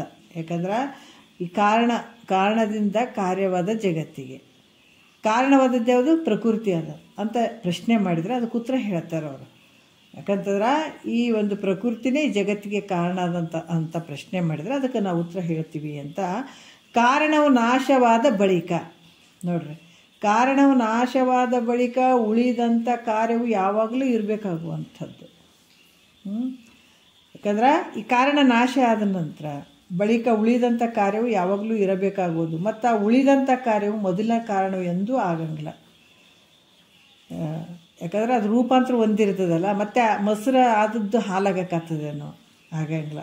ಮತ್ತೇನಾರು ಕಾರಣ ಆಗ್ತದೆ ಮತ್ತದು ಆಗಂಗಿಲ್ಲ. ಈ ಕಾರಣದಿಂದ ಕಾರ್ಯವಾದ ಜಗತ್ತಿಗೆ ನಾಶವೇ ಆಗಬಾರ್ದಾಗಿತ್ತು. ಕಾರಣವಾಗಿರುವಂಥದ್ದು ಏನದ, ಈ ಕಾರಣದ ಜಗತ್ತಿಗೆ ನಾಶವೇ ಆಗಬಾರ್ದು. ಅಂದ್ರೆ ಯಾವ ರೀತಿ? ಕಾರಣದಿಂದ ಕಾರ್ಯವಾದಂಥ ಜಗತ್ತು, ಕಾರಣವಾಗಿರುವಂಥದ್ದು ಯಾವುದು? ಪ್ರಕೃತಿ. ಈ ಪ್ರಕೃತಿಯಿಂದ ಕಾರ್ಯವಾದಂಥ ಈ ಜಗತ್ತಿಗೆ ನಾಶವೇ ಆಗಬಾರ್ದಾಗಿತ್ತು, ಅಂದ್ರೆ ಪ್ರಳಯವೇ ಆಗಬಾರ್ದಾಗಿತ್ತು. ಈ ರೀತಿಯಾಗಿ ಹಿಂಗೆ ನಾವು ಈ ರೀತಿ ಅಂಗೀಕಾರ ಮಾಡಿದ್ರೆ ಅನುಭವಕ್ಕೆ ಮತ್ತು ಪ್ರಮಾಣಕ್ಕೆ ಇದು ವಿರೋಧನೇ ಆಗ್ತದೆ, ಪ್ರಾಪ್ತಿ ಆಗ್ತದೆ. ಹೇಗಂದ್ರೆ ಇಲ್ಲಿ ಹೇಳ್ತಾರೆ, ಶಿಷ್ಯ ಕೇಳು, ನಿದ್ರೆ ಬೇಡ ಅಂತ ಹೇಳಿದರೂ ಕೂಡ ಹೆಂಗೆ ಬಲಾತ್ಕಾರವಾಗಿ ಬರ್ತದೆ ಎಲ್ಲರಿಗೂ ಅನುಭವ. ನಿದ್ದೆ ಬೇಡ ಅಂದರೂ ಕೂಡ ನಮಗೆ ಬಲಾತ್ಕಾರವಾಗಿ ನಿದ್ದೆ ಬರ್ತದಲ್ಲ, ಆ ರೀತಿ. ಮತ್ತು ಈ ಜಗತ್ತು ಪ್ರಳಯ ಆಗುವುದೆಂದು ವೇದವಾಕ್ಯಗಳು ಪ್ರತಿಪಾದನೆ ಮಾಡ್ತವೆ. ಯಾಕಂದರೆ ಈ ಜಗತ್ತು ಒಂದಲ್ಲ ಸಲ ಪ್ರಳಯ ಆಗ್ತದೆ. ಇದು ಅದಕ್ಕೆ ಈ ಜಗತ್ತು ಪ್ರಳಯ ಆಗ್ತದೆ ಅನ್ನುವಂಥದ್ದು ವೇದವಾಕ್ಯಗಳು ಕೂಡ ಪ್ರತಿಪಾದನೆ ಮಾಡ್ತವೆ. ಈ ರೀತಿ ಅನುಭವ ಮತ್ತು ಪ್ರಮಾಣ ಇವುಗಳಿಂದ ಸಿದ್ಧವಾಗಿರುವಂಥ ಅರ್ಥವನ್ನು ತ್ಯಜಿಸಿ, ಕಾರ್ಯವು ಕಾರಣವಿಲ್ಲದೆ ಯಾವಾಗಲೂ ಇರ್ತದೆ ಅನ್ನುವಂಥದ್ದು ಒಳ್ಳೆಯದಲ್ಲ. ನೋಡ್ರಿ ಎಷ್ಟು ಚಂದ ಹೇಳ್ತಾರೆ ಅವರು. ಯಾಕಂದ್ರೆ ಕಾರ್ಯಕ್ಕೊಂದು ಕಾರಣ ಬೇಕೇ ಆಗ್ತದೆ. ಬರೀ ಕಾರ್ಯನೇ ಇರ್ತದೆ, ಕಾರಣ ಇಲ್ಲಾಂದರೆ ಇದು ಒಪ್ಪೋ ಮಾತಲ್ಲ. ಅದಕ್ಕೆ ಇದು ಕಾರ್ಯವು ಕಾರಣವಿಲ್ಲದೆ ಯಾವಾಗಲೂ ಇರ್ತದೆ ಅನ್ನುವಂಥದ್ದು ಒಳ್ಳೆಯದಲ್ಲ. ವಿಚಾರ ಮಾಡಿ ನೋಡಿದ್ರೆ ಕಾರ್ಯವಾದ ಜಗತ್ತಿಗೆ ಯಾವ ಕಾರಣವೂ ಇಲ್ಲ. ನೋಡ್ರಿ, ಇದೇನು ತೋರಕತ್ತಿದಲ್ಲ, ಈ ಜಗತ್ತು ವ್ಯವಹಾರ ಮಾಡಕತ್ತೀವಿಲ್ಲ, ಇದಕ್ಕೆ ಯಾವ ಕಾರಣವೂ ಇಲ್ಲ ಅಂತ ಹೇಳ್ತಾರೆ ಅವರು. ಈಶ್ವರನೂ ಕಾರಣ ಅಲ್ಲ, ಪರಮಾತ್ಮನೂ ಕಾರಣ ಅಲ್ಲ, ಬ್ರಹ್ಮನೂ ಕಾರಣ ಅಲ್ಲ, ಮಾಯನೂ ಕಾರಣ ಅಲ್ಲ, ಯಾವುದೂ ಕಾರಣ ಅಲ್ಲ. ಇದು ಭ್ರಮೆಯ ಮೂಲಕ ತೋರ್ತದೆ. ವಿಚಾರ ಮಾಡಿದರೆ ಸುಳ್ಳು. ಈ ರೀತಿಯಾಗಿ ಪ್ರತಿಪಾದನೆ ಮಾಡ್ತಾರೆ ಅವರು. ಅದಕ್ಕೆ 3 ಗುಣಗಳಿಂದ ಕೂಡಿದಂತೆ ಪ್ರಕೃತಿ ಕೂಡ ಈ ಬ್ರಹ್ಮನೂ ಕಾರಣ ಆಗಿಲ್ಲ, ಪರಮಾತ್ಮನೂ ಕಾರಣ ಆಗಿಲ್ಲ, ಮತ್ತು ಇದಕ್ಕೆ ಮಾಯನೂ ಕಾರಣ ಆಗಿಲ್ಲ. ಅಂದರೆ ಅಟ್ಲೀಸ್ಟ್ ಕಾರಣವಾದಂಥ ಪ್ರಕೃತಿಯಿಂದನೇ ಕಾರ್ಯ ಆದಂಥ ಜಗತ್ತಾಗಿರ್ಬೋದಲ್ಲ, ಅಂದರೆ ಹಂಗೂ ಕೂಡ ಆಗಕ್ಕೆ ಬರೋಂಗಿಲ್ಲ ಅಂತ ಕೂಡ ಹೇಳ್ತಾರೆ. ಮತ್ತೀಗ 8ನೇ ನುಡಿಯಲ್ಲಿ ಏನು ಹೇಳ್ತಾರೆ ನೋಡ್ರಿ, ಬಂಗಾರವೇ ಆಭರಣ ಅಂತ ಹೇಳಿಕೊಂಡಂತೆ ತಾನೇ ಜಗದ್ರೂಪನಾಗಿ ತೋರುವನು. ಬಂಗಾರವನ್ನೇ ಆಕಾರ ದೃಷ್ಟಿಯಿಂದ ಬೇರೆ ಹೆಸರುಗೊಂಡು ಕರೆಯುವುದು ಹೇಗೆ ಅವಿಚಾರ ಸಿದ್ಧವಾಗ್ತದೋ ಹಾಗೆ ತನ್ನನ್ನು ಕಂಡು ಜಗತ್ತೆನ್ನುವುದು ಮಾಯಾಮಯವಾಗಿರ್ತಂದು ಪ್ರತಿಪಾದನೆ ಮಾಡ್ತಾರೆ ಅವರು. ಎಷ್ಟು ಅದ್ಭುತವಾದಂಥ ವಿಚಾರವನ್ನು ಹೇಳ್ತಾರೆ. ಭೂಮಿಯೋಳು ಉದಿಸಿದ ಮರ ಮಟ್ಟೆಂತು ನೇಮದೋಳು ಅಲ್ಲಲ್ಲೇ ಅಡಗುವುದಂತೂ ಇದು ವಿಶ್ವ ಪ್ರಕೃತಿಯೋಳು ಅಳವೊಟ್ಟು ಅದು ತಾನೆಲ್ಲಿಯದಲ್ಲಿಯೇ ಕಟ್ಟು ಪೋಪದುತ್ಪತ್ ಪ್ರಕೃತಿಗೆ ನಿಜವಾದ ರೂಪಂ ತಾನಿರ್ಲಕ್ಷ್ಯವ ಭೇದ ಹೇಮದ ವಿನ್ಯಾಸ ವಿಶೇಷವನು ಆ ಮುಕುಟಾಧಿಕರು ಎನ್ನುತ್ತಿಹರದನು. ಅದರಿಂ ಬಗೆಯಲು ದಿಟವದಕ್ಕಿಲ್ಲ ವಿದಿತಂ ಬಗೆಯಲು ದಿಟವದಕ್ಕಿಲ್ಲ ಬಗೆಯದು ಮಾಯಮಯ ಸಂಬಂಧ ಮಿಗೆ ಮಾಯೆ ವಿಚಾರಿತ ಬಂಧ ಅಂತ ಈಗ 8ನೇ ನುಡಿಯಲ್ಲಿ ಹೇಳ್ತಾರೆ. ಭಾಳ ವಿಶೇಷವಾಗಿ ಹೇಳ್ತಾರೆ. ಯಾಕಂದ್ರೆ ಭೂಮಿಯೋಳು ಅಂದ್ರೆ ಪೃಥ್ವಿಯಲ್ಲಿ ಉತ್ಪನ್ನವಾದಂಥ ಗಿಡ, ಮರ ಮೊಟ್ಟು ಅಂದರೆ ಗಿಡ, ಚಿಕ್ಕ ಗಿಡಗಳು, ಕಂಟಿಗಳು ಇವೆಲ್ಲ. ಯಾಕಂದ್ರೆ ಇಲ್ಲಿ ಏನಾಗ್ತದ ಅಂದ್ರೆ ಪರಿಣಾಮ ರೂಪವನ್ನು ಒಪ್ಪಂಗಿಲ್ಲ, ವಿವರ್ತವಾದ ಮೂಲಕ ಒಪ್ಪುವಂಥದ್ದು ಅನ್ನುವಂಥ ವಿಚಾರದಲ್ಲಿ ಹೇಳ್ತಾರೆ. ಹೆಂಗೆ ಶಿಷ್ಯನಿಗೆ ಹೇಳ್ತಾರೆ, ಶಿಷ್ಯ ಕೇಳು, ವಿವರ್ತವಾದ ಮೂಲಕ ತಾನೇ ಜಗದ್ರೂಪನಾಗಿರುವನೆಂದು ತಿಳಿಯುವುದು ಕೂಡ ಇಲ್ಲಿ ಏನು ಹೇಳ್ತಾರೆ ಅವರು, ಪರಿಣಾಮ ಮತ್ತು ವಿವರ್ತದ ಬಗ್ಗೆ ಇಲ್ಲಿ ಹೇಳಿದ್ರು ಕೂಡ ಇದರಿಂದ ವಿವರ್ತವಾದದ ಮೂಲಕ ಜಗದ್ರೂಪ ಆಗಿದನ ಪರಮಾತ್ಮ ಅಂತ ಹೇಳುವಂಥದ್ದು ಕೂಡ ಅವಿಚಾರನೇ ಆಗ್ತದೆ ಅಂತ ಹೇಳ್ತಾರೆ ಅವರು. ಯಾಕಂತಂದ್ರೆ ಇಲ್ಲಿ ಏನು ಹೇಳ್ತಾರೆ, ಬಂಗಾರಕ್ಕೆ ಭಿನ್ನವಾಗಿ ಕಿರೀಟವು ಇಲ್ಲದಂತೆ. ಬಂಗಾರಕ್ಕೆ ಭಿನ್ನವಾಗಿ ಕಿರೀಟ ಅದಾವೇನು ಅಂದರೆ ಇಲ್ಲ, ಬಂಗಾರನೇ ಕಿರೀಟ ಆಗಿರುವಂಥದ್ದು. ನಿನಗಿಂತ ಭಿನ್ನವಾಗಿ ಜಗತ್ತೆಂಬುದು ಇಲ್ಲವೇ ಇಲ್ಲ. ನೋಡ್ರಿ, ಯಾಕಂತಂದ್ರೆ ಬಂಗಾರ ಬಿಟ್ಟು ಕಿರೀಟ ಅದಾವೇನೋ ಇಲ್ಲ. ಅದ್ರಾಗ ನಿನಗಿಂತ ಭಿನ್ನವಾಗಿ ಜಗತ್ತೆಂಬುದು ಅದೇನೋ ಇಲ್ಲ. ಕೇವಲ ನಾಮರೂಪ ನೋಡ್ರಿ, ಕೇವಲ ನಾಮ ಮಾತ್ರವಾಗಿರುತ್ತದೆ ಅನ್ನುವಂಥ ಅಭಿಪ್ರಾಯವನ್ನು ಇಲ್ಲಿ ಹೇಳ್ತಾರೆ. ಹೇಗಂದ್ರೆ ಈಗ ಬರೀ ನಾಮದಿಂದ ಮಾತ್ರ ತೋರ್ತದೆ, ಅದು ನಿನ್ನೊಳಗೆ ತೋರ್ತದೆ. ಹೆಂಗೆ ತೋರ್ತಂದ್ರೆ ಭೂಮಿಯಲ್ಲಿ ಉತ್ಪನ್ನ ಆಗಿರುವಂಥದ್ದು ಈ ಗಿಡಗಂಟಿಗಳು ಭಾಳ ಅದಾವೆ, ಭಾಳ ಉತ್ಪನ್ನಗಳಾಗ್ತವೆ. ಗಿಡಗಂಟಿಗಳು, ಚಿಕ್ಕ ಕಂಟಿಗಳು ಅವು ಅಲ್ಲೇ ಹುಟ್ತಾವೆ, ಭೂಮಿಯಲ್ಲೇ ಉತ್ಪನ್ನ ಆಗ್ತಾವೆ ಮತ್ತು ಅಲ್ಲೇ ನಾಶ ಆಗಿ ಹೋಗ್ತಾವೆ. ಹಾಗೆ ನಾಮರೂಪಾತ್ಮಕ ಜಗತ್ತು ನೋಡ್ರಿ ಪ್ರಕೃತಿಯಲ್ಲಿ ಹುಟ್ಟಿ ಪುನಃ ಪ್ರಕೃತಿಯಲ್ಲಿ ನಾಶವಾಗಿ ಹೋಗಿಬಿಡ್ತದ. ಭೂಮಿಯಲ್ಲಿ ಹುಟ್ಟಿದಂಥ ಗಿಡ ಚಿಕ್ಕ ಚಿಕ್ಕ ಕಂಟಿಗಳು ಭೂಮಿಯಲ್ಲೇ ಹುಟ್ಟಿ ಭೂಮಿಯಲ್ಲಿ ಹೆಂಗೆ ನಾಶ ಆಗ್ತವೋ ಅದೇ ರೀತಿ ಕೂಡ ನಾಮರೂಪಾತ್ಮಕ ಆದಂಥ ಈ ಜಗತ್ತು ಪ್ರಕೃತಿಯಲ್ಲೇ ಹುಟ್ಟುತ್ತೆ, ಪ್ರಕೃತಿಯಲ್ಲೇ ನಾಶ ಆಗಿಬಿಡುತ್ತೆ. ಹೀಗಾದರೂ ಕೂಡ ಈ ಪ್ರಕೃತಿಗೆ ನಿಜವಾದ ಸ್ವರೂಪವು ಮತ್ತೇನಂದ್ರೆ ತಾನೇ ಆಗಿರುವನು, ಅಂದ್ರೆ ತನಗಿಂತ ಬೇರೆ ಕಾರಣ ಇಲ್ಲೆಂಬ ಅಭಿಪ್ರಾಯ. ಯಾಕಂದ್ರೆ ಇದಕ್ಕೆ ನಿಜವಾದ ಸ್ವರೂಪ, ಈ ಪ್ರಕೃತಿಗೆ ನಿಜವಾದ ಸ್ವರೂಪ ತಾನೇ ಆಗಿರುವಂಥದ್ದು, ತನಗಿಂತ ಬೇರೆ ಕಾರಣ ಇಲ್ಲ ಅನ್ನುವಂಥ ಅಭಿಪ್ರಾಯ. ಯಾಕಂದ್ರೆ ಇಲ್ಲಿ ಕೂಡ ಭೇದರಹಿತವಾಗಿರುವಂಥ ಬಂಗಾರವನ್ನು, ಭೇದರಹಿತವಾದಂಥ ಬಂಗಾರವನ್ನು ಈ ಬಂಗಾರ ಮಾಡುವಂಥವನು, ಯಾಕಂದ್ರೆ ಸುವರ್ಣಕಾರನು ಹೆಚ್ಚು ಕಡಿಮೆಯಾಗಿರಿಸುವುದರಿಂದಲೇ ಆ ಬಂಗಾರವನ್ನು ಕುರಿತು ಜನರು ಏನು ಹೇಳ್ತಾರೆ, ಹೆಚ್ಚು ಕಡಿಮೆ ಅದನ್ನು ಮಾಡೋದರಿಂದ ಕಿರೀಟ, ಕುಂಡಲ, ಉಂಗುರುಗಳು ಮೊದಲಾದ ನಾಮಗಳಿಂದ ಕರೀತಾರೆ. ಹೆಚ್ಚು ಕಮ್ಮಿ ಇದು ಒಂದು ಸ್ವಲ್ಪ ಇತ್ತಂದ್ರೆ ಒಂದು ಉಂಗುರ ಅಂತ ಹೇಳ್ತಾರೆ, ಸ್ವಲ್ಪ ಬ್ರೆಸ್ಲೆಟ್ ಅಂತ ಹೇಳ್ತಾರೆ, ಅಥವಾ ಕಿರೀಟ ಅಂತ ಹೇಳ್ತಾರೆ. ಈ ರೀತಿ ಆಯಾ ಆಭರಣಗಳ ಆಕಾರವು ಸತ್ಯ ಏನು, ಆಯಾ ಆಭರಣಗಳ ಒಂದು ಆಕಾರ ಅವೇನು ಸತ್ಯ ಆದವೇನಂತಂದರೆ ಇಲ್ಲ. ಆಗ ತೋರಿದರೂ ಕೂಡ ನಾಮರೂಪದಿಂದ ತೋರ್ತದ ಅಂದರೂ ಕೂಡ ಬಂಗಾರಕ್ಕೆ ಏನಾರ ಹಾನಿ ಐತೇನೋ ಇಲ್ಲ. ಅಂದ್ರೆ ಬಂಗಾರವು ಇದ್ದಕ್ಕಿದ್ದಂತೆ ಇದ್ದರೂ ಕೂಡ ಅದರಲ್ಲಿ ನಾಮರೂಪಗಳು ಹೆಂಗದವಪ್ಪ ಅಂತಂದ್ರೆ ಹೇಳ್ತಾರೆ ಅವಿಚಾರಿತ, ಅಂದ್ರೆ ಭಾಳ ಮನೋಹರವಾಗಿ ತೋರ್ತವ. ಹೆಂಗೆ ಬಂಗಾರದೊಳಗೆ ಏನಾಗ್ಯದ ನಾಮರೂಪ ತೋರ್ತವ, ಒಂದು ಬಳಿ ಅನಿಸ್ಕೊಳ್ತದ, ಒಂದು ಲಾಂಗ್ ಚೈನ್ ಅನಿಸ್ಕೊಳ್ತದ, ನೆಕ್ಲೆಸ್ ಅನಿಸ್ಕೊಳ್ತದ, ಉಂಗುರ ಅನಿಸ್ಕೊಳ್ತದ. ಆದ್ರೆ ಎಲ್ಲ ನಾಮರೂಪದಿಂದ ಬಂಗಾರಗಳು ಸ್ವಲ್ಪ ಅವೆಲ್ಲ ಆಭರಣಗಳ ರೂಪ ಆದರೂ ಕೂಡ ಬಂಗಾರಕ್ಕೆ ಏನಾರ ಹಾನಿ ಆಗ್ಯದೇನೋ, ಹಾನಿ ಆಗಿಲ್ಲ. ಯಾಕಂದ್ರೆ ಅಲ್ಲಿ ಬಂಗಾರದಲ್ಲಿ ತೋರಿದಂಥವು ಏನದಾವ ನಾಮರೂಪಗಳು ಅವಿಚಾರಿತವಾಗಿ ರಮಣೀಯವಾಗಿ ಹೇಗೆ ತೋರ್ತಾವೆ. ಬಂಗಾರವನ್ನು ಮಾರಕ್ಕೆ ಹೋಗಲಿ, ಆದ್ರೆ ಅದ್ರ ರೇಟ್ ನೋಡ್ತಾರೆ ವಿನಃ ಇದು ಏನಾದರೂ ಬಳಿ ಅದೋ, ಇದು ಸರ ಅದೋ, ಇದು ಲಕ್ಷ್ಮೀ ಮೂರ್ತಿ ಅದೋ, ಅದಾದು ಇದಂತ ಯಾವುದು ನೋಡೋಂಗಿಲ್ಲ. ನಾಮರೂಪವನ್ನು ಬಿಟ್ಟೇ ಬಂಗಾರ ಮಾತ್ರ ನೋಡ್ತಾನೆ. ಅಕ್ಕಸಾಲಿಗಾಗಿರ್ಬೋದು, ಈ ಬಂಗಾರ ತೊಗೊಳೋರಾಗಿರ್ಬೋದು.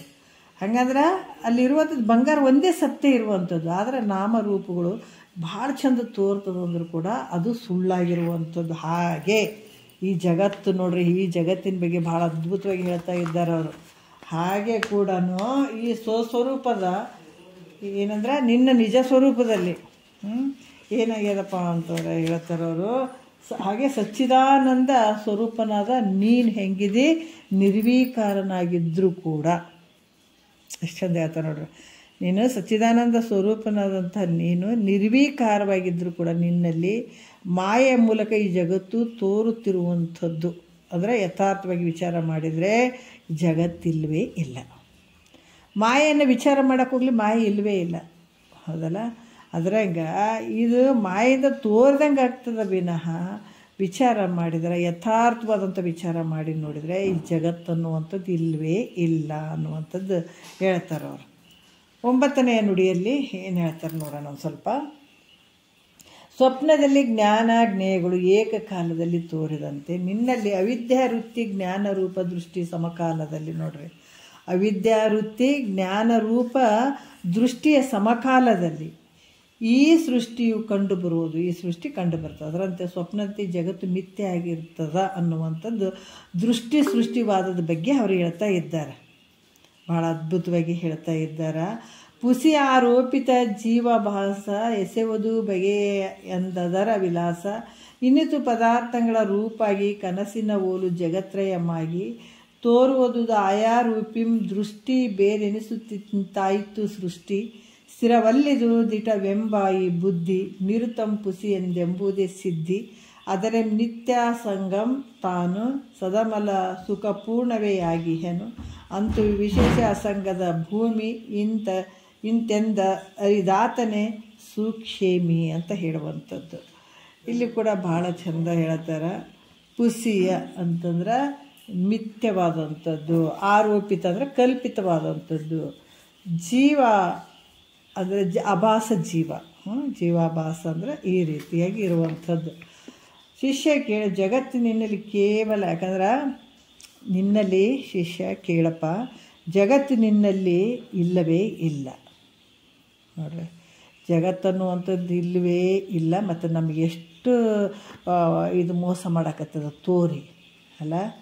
ಅದಕ್ಕೆ ಕಿಂತು ಸ್ವಪ್ನದಂತೆ ಹೆಂಗದ ಭ್ರಮಾತ್ಮಕ ಅದ. ಇವತ್ತು ಕನಸು ಎಲ್ಲಿ ತೋರಕತ್ತದ? ನಿನ್ನೊಳಗೆ ತೋರಕತ್ತದ. ಏನಾರ ಕಾರಣ ಅದೇನು? ಇಲ್ಲ. ತಿಳಿದ್ರೆ ಸತ್ಯ ಅದೇನು? ಇಲ್ಲ. ಕನಸು ತೋರಾಗ ಸತ್ಯ ಅನಿಸ್ಯದ, ಆದರೆ ಕನಸಿನಿಂದ ಹೊರಗೆ ಬಂದಾಗ ಅದು ಮಿಥ್ಯೆ ಆಗ್ಯದ. ಅದೇ ರೀತಿ ಕೂಡ ಇದು ನಿನ್ನ ಭ್ರಮೆಯಿಂದ ಈ ಜಗತ್ತು ಸ್ವಪ್ನದಂಗೆ ತೋರ್ತದೆ, ಭ್ರಮೆಯಿಂದ ತೋರ್ತದೆ. ಆದ್ರೆ ಅಧಿಷ್ಠಾನನಾದ ನಿನ್ನಲ್ಲಿ ಸ್ವಪ್ನ ತೋರ್ತದೆ. ಅಧಿಷ್ಠಾನವಾಗಿರುವಂಥ ನಿನ್ನಲ್ಲಿ ಈ ಕನಸು ತೋರ್ತದೆ. ಯಾಕಂದರೆ ಈ ಸ್ವಪ್ನದಲ್ಲಿ ಆಭಾಸ ರೂಪ ಒಬ್ಬ ಮಿಥ್ಯ ಜೀವನ ತೋರ್ತಾನೆ. ಅಲ್ಲಿ ಏನು ತೋರ್ತಾನೆ? ಈ ಆಭಾಸ ರೂಪನಾದಂಥ ಒಬ್ಬ ಮಿಥ್ಯ ಜೀವ ತೋರ್ತಾನೆ. ಎಲ್ಲಿ? ಕನಸಿನಲ್ಲಿ.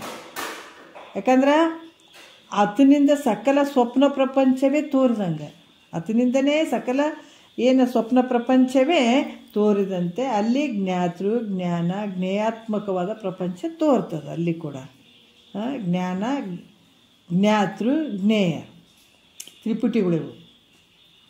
ಈ ರೀತಿಯಾಗಿ ಸ್ವಪ್ನಾಧಿಷ್ಠಾನವಾದಂಥ ನಿನ್ನ ಚೈತನ್ಯದ ಆಶ್ರಯವನ್ನು ಮಾಡಿಕೊಂಡು, ಯಾಕಂದ್ರೆ ಸ್ವಪ್ನಕ್ಕೆ ಅಧಿಷ್ಠಾನವಾಗಿರುವಂಥದ್ದು ನಿನ್ನ ಚೈತನ್ಯವಾದಂಥ ನಿನ್ನನ್ನು ಆಶ್ರಯ ಮಾಡಿಕೊಂಡಿರುವಂಥ ಅವಿದ್ಯೆಯು ನಿದ್ರಾದೋಷದಿಂದ ಏನಾಗ್ತದೆ? ಕ್ಷೋಭ ಆಗ್ತದೆ. ಅದು ಯಾವ ರೀತಿ ಅಂತಾರೆ? ಅವಿದ್ಯೆ ನಿದ್ರಾದೋಷದಿಂದ ಏನಾಗ್ತದೆ? ಕ್ಷೋಭ ಆಗ್ತದೆ. ಆ ಅವಿದ್ಯೆಯಲ್ಲಿರುವಂಥ ಸತ್ವ ಗುಣಾಂಶದಿಂದ ನೋಡ್ರಿ, ಆ ಅವಿದ್ಯೆಯಲ್ಲಿರುವಂಥ ಸತ್ವ ಗುಣಾಂಶದಿಂದ ಅವಿದ್ಯೆ ವೃತ್ತಿ ರೂಪ ಜ್ಞಾನವು ಅಲ್ಲೇನಾಗ್ತದೆ? ಉತ್ಪನ್ನ ಆಗ್ತದೆ. ಉತ್ಪನ್ನ ಅದರಲ್ಲಿ ತಮೋ ಗುಣಾಂಶದಿಂದ ಜ್ಞೇಯ ಅಂದ್ರೆ ದೃಷ್ಟಿ ಸೃಷ್ಟಿ, ತಮೋ ಗುಣಾಂಶದಿಂದ ಜ್ಞೇಯ ಅಂದರೆ ಸೃಷ್ಟಿ ಉತ್ಪನ್ನ ಆಗುವಂಥದ್ದು. ಅಂದರೆ ಸ್ವಪ್ನದಲ್ಲಿ ಈಗ ಗಜದ ಜ್ಞಾನ ಆಗಬೇಕಾದ್ರೆ ಸಮಕಾಲದಲ್ಲಿಯೇ ಗಜವು, ಘಟಪಟಾದಿ ಜ್ಞಾನ ಸಮಕಾಲದಲ್ಲಿಯೇ, ಘಟಪಟಾದಿ ಪದಾರ್ಥಗಳು ಇವೆಲ್ಲ ತೋರ್ತವೆ, ಸಮಕಾಲದಲ್ಲೇ ತೋರ್ತವೆ. ಈ ರೀತಿ ಈ ದೃಷ್ಟಾಂತದಂತೆ ಅಂತೆ ಅಖಂಡ ಸಚ್ಚಿದಾನಂದ ಸ್ವರೂಪನಾದ ನಿನ್ನನ್ನು ಆಶ್ರಯಿಸಿಕೊಂಡಿರುವ ಮಾಯೆ. ಏನು ಹೇಳ್ತಾರೆ ಅವರು? ಭಾಳ ಅದ್ಭುತವಾಗಿ ಹೇಳ್ತಾ ಇದ್ದಾರೆ ಅವರು. ಸಮಕಾಲದಲ್ಲಿ ಕನಸಿ ಸ್ವಪ್ನದಲ್ಲಿ ಇವೆಲ್ಲ ಹೆಂಗೆ ತೋರ್ತಾವ ಅದೇ ರೀತಿ ಕೂಡ ಇಲ್ಲಿ ಸತ್ವ ಗುಣಾಂಶದಿಂದ ಅವಿದ್ಯಾ ವೃತ್ತಿ ರೂಪ ಜ್ಞಾನವು ದೃಷ್ಟಿ, ಆಮೇಲೆ ಈ ರೀತಿ ಉತ್ಪನ್ನ ಆಗ್ತದೆ, ಜ್ಞಾನ ಉತ್ಪನ್ನ ಆಗ್ತದೆ. ಅದರಲ್ಲಿರುವಂಥ ತಮೋ ಗುಣಾಂಶದಿಂದ ಜ್ಞೇಯವು ಅದು ಉತ್ಪನ್ನ ಆಗ್ತದೆ. ಅಂದ್ರೆ ಸ್ವಪ್ನದಲ್ಲಿ ಗಜ ಜ್ಞಾನ, ಸಮಕಾಲದಲ್ಲಿ ಗಜ ಘಟ ಪಟ ಇದು ಜ್ಞಾನ ಸಮಕಾಲದಲ್ಲಿಯೇ ಇವೆಲ್ಲ ಪದಾರ್ಥಗಳು ತೋರ್ತಾವೆ. ಅದರಂಗೆ ಅಖಂಡ ಸಚ್ಚಿದಾನಂದ ಸ್ವರೂಪನಾದ ನಿನ್ನನ್ನು ಆಶ್ರಯಿಸಿಕೊಂಡಿರುವಂತಹ ಈ ಮಾಯೆ ಏನದ ಸತ್ವ ಗುಣಾಂಶದಿಂದ ಜ್ಞಾನ ರೂಪ ದೃಷ್ಟಿ ಉಳ್ಳದ್ದಾಗಿಯೂ ತಮೋ ಗುಣಾಂಶದಿಂದ ಜ್ಞೇಯ ರೂಪ ದೃಷ್ಟಿ ಉಳ್ಳದಾಗಿಯೂ ಕಂಡು ಬರ್ತದೆ. ನೋಡ್ರಿ, ಜ್ಞೇಯ ರೂಪ ಮತ್ತು ಜ್ಞಾನ ರೂಪ ಈ ರೀತಿ ಕಂಡು ಬರ್ತದೆ. ಇದೇ ದೃಷ್ಟಿ ಸೃಷ್ಟಿ. ಇದು ವಿಚಾರ, ಯಾಕಂದರೆ ಭಾಳಷ್ಟು ವಿಚಾರ ಮಾಡಿ ನೋಡಿದ್ರೆ ಸ್ವಪ್ನಾವಸ್ಥೆಯಲ್ಲಿ ಸೃಷ್ಟಿ, ಈಶ್ವರ, ಗುರು, ಬಂಧ, ಮೋಕ್ಷ ಇವೆಲ್ಲ ವ್ಯವಹಾರ ತೋರಿದಂತೆ. ಸ್ವಪ್ನಾವಸ್ಥೆಯಲ್ಲಿ ಹೆಂಗಾಗ್ತದಂದ್ರೆ ಸೃಷ್ಟಿ ತೋರಿದಂಗೆ ಆಯ್ತು, ಈಶ್ವರ, ಗುರು, ಬಂಧ, ಮೋಕ್ಷ, ಬೋಧ್ಯ ಇವೆಲ್ಲ ಬೋಧಕತ್ವಾದಿ ವ್ಯವಹಾರ ತೋರಿದಂತೆ ಅಖಂಡ ಬ್ರಹ್ಮ ಸ್ವರೂಪದಲ್ಲಿ ನಿನಗೆ ಸ್ವಪ್ನದಲ್ಲಿ ಇವೆಲ್ಲ ತೋರಿದಂಗೆ ನಿನಗೆ ಈ ಬ್ರಹ್ಮ ಸ್ವರೂಪದಲ್ಲಿ ಅವಿದ್ಯಾ ಮೂಲಕ ಇದೆಲ್ಲ ನಡೆದದ್ದು ಯಾರ ಕೆಲಸ? ನಿನ್ನ ಅವಿದ್ಯೆಯ ಮೂಲಕ ನಡೆದಂಥದ್ದು. ಇದು ಶಿವ, ಈಶ್ವರ, ಜಗತ್ತು ಇವೆಲ್ಲ ತೋರ್ತಾ ಇದ್ದಾವ. ಜೀವ, ಈಶ್ವರ, ಜಗತ್ತು ಎದರಿಂದ ತೋರಕತ್ತೆ? ಇರುವಂಥದ್ದು ನೀನೇ. ಯಾಕಂತಂದ್ರೆ ಇದು ಯಾವ ರೀತಿ ತೋರಕತ್ತಂದ್ರೆ ಅವಿದ್ಯೆಯ ಮೂಲಕ, ಭ್ರಾಂತಿಯ ಮೂಲಕ ಜೀವ ಅಂದಂಗಾಯ್ತು, ಈಶ್ವರ ಅಂದಂಗಾಯ್ತು, ಜಗತ್ತು ಅಂದಂಗಾಯ್ತು. ಇವು ಮೂರು ಎಲ್ಲಿದಕ್ಕೆ ತೋರಕತ್ತೇವ? ನಿನ್ನೊಳಗೆ ತೋರಕತ್ತೇವ. ಹೇಳಿದ್ರಲ್ಲ, ತ್ರಿಪುಟಿಗಳ ಬಗ್ಗೆ ಹೇಳಿಲ್ಲ. ಜ್ಞಾತೃ ಜ್ಞಾನ ಜ್ಞೇಯ. ಕನಸಿನಲ್ಲಿ ನೋಡುವಂಥವನು, ವ್ಯವಹಾರ ಮಾಡುವಂಥವನು, ಈ ಜಗತ್ತು ದೃಷ್ಟಿ ಸೃಷ್ಟಿ ಇದಕ್ಕೆ ಅನುಭವಿಸುವಂಥವನು. ಮೂರು ರೀತಿಯಿಂದ ಅಲ್ಲಿ ಸ್ವಪ್ನದೊಳಗೆ ನಡೀತದಿಲ್ಲ. ಅದೇ ರೀತಿ ಕೂಡ ಈ ಬ್ರಹ್ಮ ಸ್ವರೂಪದಲ್ಲಿ ಜಗತ್ತು ತೋರಕತ್ತಿದಂದ್ರೆ ಅದು ನಿನ್ನಿಂದನೇ. ಮತ್ತು ಜೀವ ಅನಿಸ್ಕೊಳ್ಳೋದು ಅದು ನಿನ್ನಲ್ಲೇ. ಜೀವ ಏನು ಈಶ್ವರ ಈ ಜಗತ್ತು ಇವೆಲ್ಲ ವ್ಯವಹಾರ ಎಲ್ಲಿ ನಡೆದವ? ನಿನ್ನೊಳಗೆ ನಡೆದವ. ಹೆಂಗೆ ನಡೆದವ? ಸ್ವಪ್ನದಂಗೆ, ಕನಸಿನಂಗೆ ನಡೆದವ. ವಿಚಾರ ಮಾಡಿ ನೋಡಿದ್ರೆ ಇವೆಲ್ಲ ಅವಿದ್ಯೆಯ ಮೂಲಕ ನಡೆದಂಥದ್ದು, ಅಜ್ಞಾನದ ಮೂಲಕ. ಅದಕ್ಕೆ ಅದ್ರಂಗ ಈ ಸ್ವಪ್ನ ಸತ್ಯ ಅಂತೀವಿ ನಾವು, ಸ್ವಪ್ನ ಮಿಥ್ಯೆ ಅದ ಅಂತೀವಿಲ್ಲ. ಯಾರು ಸತ್ಯ ಅಂತೀವಿ ಇಲ್ಲ. ಅದ್ರಂಗ ಇಲ್ಲಿ ಸ್ವಪ್ನದಂತೆ ಇದು ಕೂಡ ಮಿಥ್ಯೆ ಅದಾವ. ಜೀವನೂ ಇಲ್ಲ, ಶಿವನೂ ಇಲ್ಲ, ಜಗತ್ತೂ ಇಲ್ಲ. ಇರುವಂಥದ್ದು ನೀನು ಒಬ್ಬವನೇ. ಸುಮ್ಮನೆ ಆರೋಪ ಮಾಡಿಕೊಂಡು ನನಗೆ ಹಂಗಾಗ್ಯದ ಹಿಂಗಾಗ್ಯದ ಅಂತ ಕುಂತಿದ್ದೀನಿ ನೀನು. ಅದಕ್ಕೆ ಮಹಾತ್ಮರು ಹೇಳ್ತಾರ, ಇದು ಸ್ವಪ್ನ ನೋಡ್ರಿ ಹಿಂಗೆ ತೋರಿ ಅಡಗ್ತದಲ್ಲ, ತೋರಿ ಅಡಗಿದಂಗೆ ವಿಚಾರ ಮಾಡಿದ್ರೆ ಸ್ವಪ್ನ ಹೆಂಗೆ ಮಿಥ್ಯೆ ಆಗ್ಯದೋ ಇದೆಲ್ಲ ಮಿಥ್ಯೆ ಅದ, ಸತ್ಯ ಅಲ್ಲ. ಜಗತ್ತು ಸತ್ಯ ಅಲ್ಲ. ಅಂದರೆ ಜಗತ್ತಂದಾಗ ನಿನ್ನ ಶರೀರವನ್ನು ಹಿಡ್ಕೊಂಡೆ, ಈ ಶರೀರ ಆಗಿರ್ಬೋದು, ನಾ ಸಾಯ್ತೀನಿ ಉಡ್ತೀನಿ ಅನ್ನುವಂಥದ್ದಾಗಿರ್ಬೋದು, ಮತ್ತು ಈ ಸಂಸಾರ ಆಗಿರ್ಬೋದು, ಏನು ಜನ್ಮ ಜನ್ಮಾಂತರ ಹುಟ್ಟಿ ಬರ್ಬೇಕ್ರಿ. 7 ಸಲ ಹುಟ್ಟಿ ಬರ್ಬೇಕ್ರಿ, 2 ಸಲ ಸಾಯ್ಬೇಕು. ಪುನರಪಿ ಜನನಂ ಪುನರಪಿ ಮಾಡಿ. ಯಾವಾಗ ಇವೆಲ್ಲ ದುಃಖಗಳು, ಈ ಸುಖ ಅನ್ನಿಸೋದು ಎಲ್ಲಿ ತೋರ್ತಾವಪ್ಪ ಅಂದ್ರೆ ನೀನು ಮರ್ತದಕ್ಕಾಗಿ, ಅಜ್ಞಾನ ಭಾವದಲ್ಲಿ, ಅವಿದ್ಯೆಯಿಂದ ಇದೆಲ್ಲ ಭ್ರಾಂತಿಯಿಂದ ಎಲ್ಲ ತೋರಾಕತ್ತದ. ವಿಚಾರ ನೋಡ್ರಿ, ಹುಚ್ಚಿಡ್ದಂಥ ವ್ಯಕ್ತಿಗೆ ತಲೆ ಬುದ್ಧಿ ಭ್ರಮಣ ಆಗಿರ್ತದಲ್ಲ, ಅದನ್ನೊಂದು ಪ್ರಪಂಚನೇ ಕಾಣ್ತಿರ್ತದತ್ತೆ. ಯಾವ ಒಂದು ಮನಸ್ಥಿತಿ ಮೇಲೆ ಆತಗೆ ಬುದ್ಧಿ ಭ್ರಮಣ ಆಗಿರ್ತದ, ಅದೇ ಪ್ರಕಾರ ಅದನ್ನ ದೃಷ್ಟಿ ಹೆಂಗಿರ್ತದೆ, ಸೃಷ್ಟಿದಲ್ಲಿ ಕೂಡ ಆತಗೆ ಹಾಗೆ ಕಾಣಿಸ್ತದೆ. ಉಳಿದವ್ರು ಯಾರು ಈಗ ಸರಿಯಾಗಿ ಕಾಣಂಗಿಲ್ಲ, ನಾವು ಹೆಂಗೆ ಇದು ಮಾಡ್ತೀವಿ ಆ ಥರ ಕಾಣಂಗಿಲ್ಲ ಆತಗೆ. ಯಾಕಂದ್ರೆ ಆತನ ಆ ದೃಷ್ಟಿ ಹಂಗೆ ಆಗ್ಬಿಟ್ಟತಗೆ. ಅದಕ್ಕೆ ಸೃಷ್ಟಿ ಕೂಡ ಹಂಗೆ ಕಾಣ್ತದೆ. ಆದರೆ ವಿಚಾರ ಮಾಡಿದ್ರೆ ಅವನಿಗೆ ಮಾತ್ರ ಸತ್ಯ ಅನ್ನಿಸ್ತದೆ, ಆದ್ರೆ ನಮಗೆ ಸತ್ಯ ಅನ್ನಿಸ್ತದೆ ಅನ್ನೋದು ಬುದ್ಧಿ ಭ್ರಮಣ ಆಗ್ಯದ ಅಂತ ಹೇಳ್ತೀವಿ. ಅದ್ರಾಗ ನಾವೇನು ಶಿವ ಅಂದ್ಕೊಂಡಿದ್ದೀವಿ, ಜೀವ ಅಂದ್ಕೊಂಡಿದ್ದೀವಿ, ಜಗತ್ತು ಅಂದ್ಕೊಂಡಿದ್ದೀವಿ, ಇದು ನಮ್ಮ ಬುದ್ಧಿ ಭ್ರಮಣೆಯಿಂದ ತೋರ್ತದ ಹೊರತಾಗಿ ವಿಚಾರ ಮಾಡಿದರೆ ಇವೆಲ್ಲ ಸುಳ್ಳುಪ, ಸತ್ಯ ಅಲ್ಲ. ಯಾವ ರೀತಿ ಅಂದ್ರೆ ಕರ್ಣನು ತಾನು ಕುಂತಿ ಪುತ್ರನನ್ನುವಂಥದ್ದನ್ನು ಮರೆತು ರಾಧಾ ಪುತ್ರ ಅಂತ ಹೆಂಗೆ ತಿಳ್ಕೊಂಡ. ಇರುವಂಥದ್ದು ಯಾರ ಮಗ ಅದಾನತ? ಕುಂತಿ ಪುತ್ರ ಅದಾನ. ಆತ ಕುಂತಿ ಪುತ್ರ ಇದ್ದರೂ ಕೂಡ ಆತ ಏನು ಮಾಡ್ದ? ರಾಧಾ ಪುತ್ರ ಅಂತಲೇ ತಿಳ್ಕೊಂಡಿದ್ದ ಆತ. ಯಾವಾಗ ಭಗವಂತನೇ ಹೇಳ್ತಾನೆ ಆತಗೆ, ಇಲ್ಪ ನೀನು ಕುಂತಿ ಪುತ್ರನೇ ಇದೆ ಅಂತ ಆಮೇಲೆ ಹೇಳ್ತಾನೆ ಆತಗೆ. ಅಲ್ಲಿವರೆಗೂ ರಾಧಾ ಪುತ್ರ ಅಂತ ಹೆಂಗೆ ತಿಳ್ಕೊಂಡಿದ್ದಾನೋ ಕೊನೆಗೆ ಅದನ್ನು ಹೇಳಕ್ಕೆ ಪರಮಾತ್ಮನೇ ಬರ್ತಾನೆ ನೋಡ್ರಿ. ಯಾಕಂದರೆ ಶ್ರೀಕೃಷ್ಣ ಪರಮಾತ್ಮನ ಉಪದೇಶದಿಂದ ಆತಗೆ ಕುಂತಿ ಪುತ್ರ ನಾನು ಇದ್ದೀನಿ ಅಂತ ಅರ್ಥ ಆಗ್ತದೆ. ಆವಾಗ ನಿಶ್ಚಯ ಮಾಡ್ಕೋತಾನೆ ಆತ, ಹೌದು ನಾನು ಕುಂತಿ ಪುತ್ರ ಇದ್ದೀನಿ ಅಂತ ಹೇಳ್ಬಿಟ್ಟು. ಹಾಗೆ ಈ ಬ್ರಹ್ಮವೇ ಅವಿದ್ಯೆಯ ಮೂಲಕ, ಈ ಬ್ರಹ್ಮವೇ ಹೆಂಗದ? ಅವಿದ್ಯೆಯ ಮೂಲಕ ನಾನು ಜೀವಾತ್ಮ ಇದ್ದೀನಿ. ಭ್ರಾಂತಿ ಇದು ಜೀವಾತ್ಮ ಇದ್ದೀನಿ, ನಾ ಎಲ್ಲ ವ್ಯವಹಾರ ಮಾಡ್ತೀನಿ, ಇದೆಲ್ಲ ನನಗೆ ಅಂತನ್ನುವಂಥ ಒಂದು ಭ್ರಾಂತಿ ಉತ್ಪನ್ನ ಆಗಿರುವಂಥದ್ದು ಅವಿದ್ಯೆಯ ಮೂಲಕ.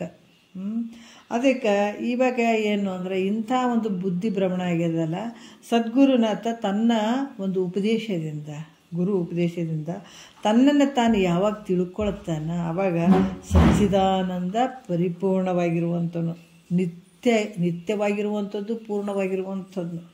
ಮತ್ತು ಹೆಂಗದನ ಅಸಂಗವಾಗಿರುವಂಥ ಬ್ರಹ್ಮವೇ ನಿನ್ನ ಸ್ವರೂಪ ಅದ. ಯಾರ ಸ್ವರೂಪ? ನಿನ್ನ ಸ್ವರೂಪ ಅಂತ ಹೇಳ್ತಾರೆ ಅವರು ಮಹಾತ್ಮರು. ಅದಕ್ಕೆ ಗುರು ಪೂರ್ಣಿಮೆ ಯಾಕೆ ಮಾಡ್ಬೇಕಂದ್ರೆ ನೀ ಯಾವಾಗ ಪೂರ್ಣ ಆಗ್ತದೆ ಅದು ಗುರು ಪೂರ್ಣಿಮಾ. ಅಪೂರ್ಣ ಆದಂಥದ್ದಲ್ಲ ಗುರು ಪೂರ್ಣಿಮೆ. ಅಂದ್ರೆ ಜ್ಞಾನದಲ್ಲಿ ದೃಢ ಆಗಿ ಪೂರ್ಣ ಪ್ರಮಾಣದಾಗ ಏನು ನಿನ್ನ ಸ್ವರೂಪ ಹೆಂಗೈತಪ್ಪ ಅಂದ್ರೆ ಪರಿಪೂರ್ಣ ಐತಿ. ಇಟ್ಟಿಟ್ಟೈತೇನ? ಇಟ್ಟಿಟ್ಟೈತಿ ಇಲ್ಲ, ಪರಿಪೂರ್ಣವಾದಂಥ ಸ್ವರೂಪ. ಯಾವಾಗ ನೀನು ಈ ಪರಿಪೂರ್ಣತೆ ಪಡಿತಿದೆ ಆವಾಗ ಗುರು ಪೂರ್ಣಿಮದು ಪೂರ್ಣ ಪ್ರಮಾಣದಾಗಿರುವಂಥದ್ದು ಯಾವಾಗ ಆಗ್ತದಂದ್ರೆ ಗುರು ಉಪದೇಶದಿಂದ ಇಂಥ ಗುರು ಪೂರ್ಣಿಮವನ್ನು ನಮಗೆ ಆಗುವಂಥದ್ದು ಇದು. ಅದಕ್ಕೆ ಯಾವಾಗ ಗುರುವಿನ ಉಪದೇಶದಿಂದ ತನ್ನನ್ನು ತಾನು ತಿಳ್ಕೊಳತನ, ಅರ್ಥಕೊಳತನ, ಆವಾಗ ಸಚ್ಚಿದಾನಂದ ನಿತ್ಯನಾಗಿರುವಂಥವನು, ಪೂರ್ಣ ಆಗಿರುವಂಥವನು. ಮತ್ತು ನಿನಗೆ ಯಾವ ಸಂಘಗಳು ಇಲ್ಲ, ಯಾವುದಿಲ್ಲ, ನೀನು ಒಬ್ಬನೇ. ಅವೆಲ್ಲ ಸಂಘಗಳು ಭಾಳ ಮಾಡ್ಕೊಂಡು ಕುಂತ ಗದ್ದಲಿಕ್ಕೆ ಎದ್ದೀವಲ್ಲ, ಯಾವುದೂ ಇಲ್ಲ ನಿನಗೆ. ನಿನ್ನ ಶರೀರನೇ ನಿನಗಿಲ್ಲ. ಇದು ಸಂಘ ಬಿಡಬೇಕು. ಇವು ಸಂಘಗಳು ಈ ಸಂಘಗಳು ಬಿಟ್ಟಾಗ ನೀನು ಅಸಂಗವಾದಂಥ ಪರಬ್ರಹ್ಮವೇ ನೀನಾಗ್ತಿ. ಅದಕ್ಕೆ ಈಗಂತ ತಿಳಿಯುವಂಥ ಈ ರೀತಿ ತಿಳಿಯುವಂಥದ್ದೇನದ ವಿಶೇಷ ಅಸಂಗ ಭೂಮಿಕೆ ಅಂತ ಹೇಳ್ತಾರೆ. ಈ ಭೂಮಿಕೆ ಉಳ್ಳವನೇ ಇಂಥ ಭೂಮಿಕೆ ಉಳ್ಳಂಥವನು ಹೆಂಗದನಂತ ಪರಬ್ರಹ್ಮ ಸ್ವರೂಪನೇ ನಾನಿದ್ದೀನಿ ಅಂತ ಗುರು ಮುಖಾಂತರ ತಿಳ್ಕೊಂಡು ಆ ಸ್ಥಿತಿಯಲ್ಲಿ ಇರ್ತಾನಲ್ಲ ಆತ ಈ ಭೂಮಿಕೆ ಉಳ್ಳವನೇ ಉತ್ತಮ ಅಧಿಕಾರಿ, ಇವ ಭಾಳ ಸುಖಿ ಉಳ್ಳವಂಥವನು ಅಂತ ಹೇಳ್ತಾರೆ. ಅಂದ್ರೆ ಅದು ಬ್ರಹ್ಮಸತ್ಯ ಜಗನ್ಮಿಥ್ಯೆ ಗೊತ್ತಾಯ್ತಲ್ಲ. ಈ ಜಗತ್ತಿಗೆ ಯಾವ ಕಾರಣವೂ ಇಲ್ಲ, ಬ್ರಹ್ಮನೂ ಕಾರಣ ಅಲ್ಲ, ಮಾಯನೂ ಕಾರಣ ಅಲ್ಲ, ಇದು ಮೇಲ್ಮಟ್ಟದ ವಿಚಾರ, ಯಾವುದೂ ಕಾರಣ ಇಲ್ಲ. ಆದರೆ ಇದು ನಿನ್ನಲ್ಲಿ ಅವಿದ್ಯೆಯಿಂದ ತೋರ್ದಂಗೆ ಅದು ವಿಚಾರ ಮಾಡಿದ್ರೆ ಇಲ್ಲವೇ ಇಲ್ಲ, ಯಾವುದೂ ಕಾರಣ ಇಲ್ಲ. ಕನಸಿನಂಗೆ ಕನಸಿಗೆ ಯಾವುದನ್ನು ಕಾರಣ ಐತೇನೆ, ಇದಕ್ಕೆ ಯಾವ ಕಾರಣ ನಿನ್ನಲ್ಲಿ ಸುಮ್ಮನೆ ತೋರ್ಯದದು ಅಷ್ಟೇ, ಅದರ ಸತ್ಯ ಏನು ಮಿಥ್ಯೆ ಆಗಿರೋದು. ಅದೇ ರೀತಿ ಸಂಸಾರ, ಈ ಜಗತ್ತು, ಹಿಂಗೆಲ್ಲ ಜಗತ್ತು, ಶಿವ, ಜೀವ ಇದೆಲ್ಲ ತೋರ್ತದಲ್ಲ, ಎಲ್ಲ ಮಿಥ್ಯೆ ಆಗಿರುವಂಥದ್ದು, ಸತ್ಯ ಅಲ್ಲವೇ ಅಲ್ಲ ನೋಡ್ರಿ. ಹಿಂಗೆ ಮಾಡ್ಕೊಳ್ಬೇಕು. ಅದಕ್ಕೆ ಅರ್ಥ ಬ್ರಹ್ಮಸತ್ಯ ಜಗನ್ಮಿಥ್ಯೆ. ಸುಮ್ಮನೆ ತೋರಿ ಯಾರೇನು ಇವತ್ತು ಕಾರಣ ಅದ್ರಿ, ಇವತ್ತು ಕನಸು ಬಿದ್ದಿದ್ರೆ ಅದಕ್ಕೊಂದು ಕಾರಣ ಅದಾವ್ರಿ ಅಂತ ಹೇಳ್ತೀವಿ. ಏನಿಲ್ಲಲ್ಲ, ತೋರ್ತದ ಅಡಗ್ತದ, ಅದ್ರ ಸತ್ಯ ಏನು ಅಂದರೆ ಮಿಥ್ಯೆ, ಅದು ಇಲ್ಲವೇ ಇಲ್ಲ ನಿನ್ನೊಳಗೆ, ಏನು ಇಲ್ಲವೇ ಇಲ್ಲ. ಅದಕ್ಕೆ ಅನ್ನುವಂಥ ಈ ಜ್ಞಾನವೇ ಪರಂ ಶ್ರೇಷ್ಠವಾದಂಥದ್ದು ಸಾಧನ ಇರುವಂಥದ್ದು ಅಂತ ಕೂಡ ಹೇಳ್ತಾರೆ. ಮತ್ತು ಮುಂದಿನ ವಿಚಾರ ನಾಳೆ ಮಾಡೋಣ. ಅಸಂಗ ಭೂಮಿಕೆ ಪ್ರಾಪ್ತಿ ಮಾಡಿಕೊಂಡಿರುವಂಥ ಅಧಿಕಾರಿ ಸ್ವರೂಪದ ಅನೇಕ ದೃಷ್ಟಾಂತಗಳನ್ನು, ಇಂಥ ಒಂದು ಅಸಂಗವನ್ನು ಪಡ್ಕೊಂಡಂಥ ಅಧಿಕಾರಿ ಅದು ಹೆಂಗಿರ್ತಾನ ಅಂತನ್ನುವಂಥದ್ದು ನಾನು ಹಲವಾರು ದೃಷ್ಟಾಂತಗಳು ಕೊಟ್ಟು ಹೇಳ್ತಾರೆ. ಮತ್ತು ಮುಂದಿನ ವಿಚಾರ ನಾಳೆ ಮಾತಾಡೋಣ. ಒಂದೆರಡು ಮತ್ತು ಗುರುಗಳ ಪಾದಕ್ಕೆ ಅರ್ಪಿಸಿ ಹರವು.